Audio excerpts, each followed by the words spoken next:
اوكي، دابا غادي ندوزو، غادي نجيبو الخبزه هادي ديال تورتيلا هو هذاك، غادي نقسموه على جوج.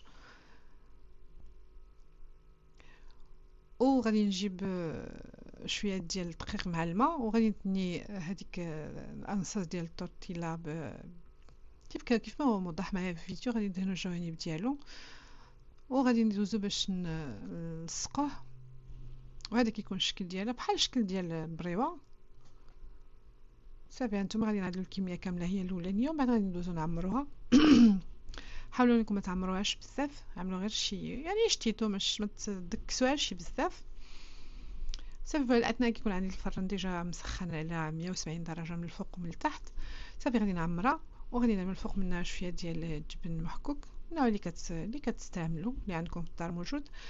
صافي غادي ننزلوهم في اللاطه حتى كنكملوا الكميه كامله. هانتوما كيف كتشوفوا معايا غادي ندخلهم الفران على 170 درجه، وفاش كيتحمروا كنخرجوهم من الفران.